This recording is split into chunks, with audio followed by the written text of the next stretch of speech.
বিসমিল্লাহির রহমানির রহিম। আসসালামু আলাইকুম, ওয়েলকাম টু রান্নাবাড়িতে। আজ অসম্ভব মজাদার একটা রেসিপি, গরুর মাংসের কোয়াবা। আসলে গরুর মাংসের কোয়াবাটা কম বেশ সবার অনেক পছন্দ। রেস্টুরেন্টে গিয়ে বেশ খানিকটা টাকা দিয়ে খাওয়ার চেয়ে আমার মনে হয় বাসায় যদি তৈরি করে খেতে পারি, তাও পেট ভরে, তাহলে আর কেন রেস্টুরেন্টে যাব আমরা। তাহলে চলো আমরা বাসায় তৈরি করে নিই। আসলে দেখতে যতটা লোভনীয় হয়, খেতেও এত মজা হয়। প্রথমে আমি বেশ খানিকটা মাংসের টুকরা বড় বড় করে নিয়েছি। এখানে আমি আদা বাটা, রসুন বাটা, জিরা বাটা, গরম মশলা, এলাচ, দারচিনি, লবঙ্গ, পেঁয়াজ, কাঁচামরিচ, স্বাদ অনুযায়ী লবণ, হলুদ গুঁড়া, মরিচের গুঁড়া। আসলে একদম শর্টকাটে খাবার একটা, তাও যেন এত মজা হয়। দিয়েছি ধনে গুঁড়া, এখানে দিয়েছিলাম ধনে গুঁড়া, গরম মশলা গুঁড়া। এখন আমি সাদা তেল দিয়ে হাতে ভালো করে মেখে আমি এটাকে প্রায় 1 ঘন্টার জন্য রেস্টে রেখে দিব।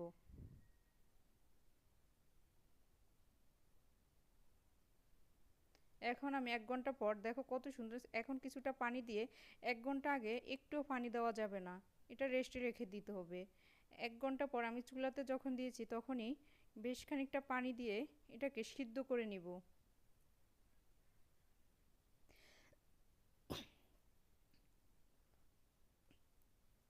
কিছুক্ষণ পর পর ঢাকনা সরিয়ে এটাকে নাড়াচাড়া করে নিতে হবে।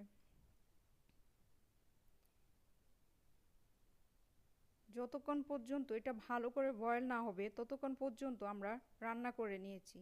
দেখো পানিটাও শুকিয়ে গেছে, কালারটাও কত সুন্দর হয়ে গেছে। এখনই তো মনে হচ্ছে অনেকটাই লোভনীয় হয়ে গেছে খাবার। এখানে তেমন মশলা দেওয়া যাবে না, মশলাটা একদমই অল্প দেওয়া লাগবে। এক এক মাংসের টুকরো বেশ খানিকটা বড়। এভাবে আবার মশলার সাথে ভালো করে মিশিয়ে নিব। এখন আমি এটাকে ভালো করে কুক করে নিব।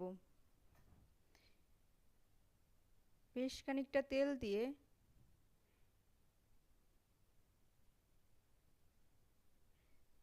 দেখো এটা ঠান্ডা হয়েছে, এটা ঠান্ডা হতে হবে। আমার মনে হয় ঠান্ডা হলে কোয়াবাটা ভিতর থেকে ভালো করে ক্রিস্পি হয়ে ভালো করে সুস্বাদু হয়। তা আমি বেশ খানিকটা সময় এটা ঠান্ডা করে নিয়েছি। এখন এক এক করে এটাকে মাংসের টুকরাগুলা তেলে ভালো করে ভেজে নিব। একদম সিম্পল রান্না, তাও দেখো না রেস্টুরেন্টে গেলে কত দাম দিয়ে কিনে নিতে হয়। তার চেয়ে ভালো আমরা এভাবে বাসায় তৈরি করে খেয়ে দেখি, সত্যি অসম্ভব মজা হয়, পেট ভরে খাওয়া যায়। রেসিপিটা ভালো লাগলে তোমরা রান্নাবাড়ির রেসিপিতে সাবস্ক্রাইব করো, শেয়ার করো, প্লিজ পাশে থাকো। এভাবে নিত্য নতুন ভিডিও দেখার জন্য সবার আগে সাবস্ক্রাইব করে নাও আর পাশে থাকো।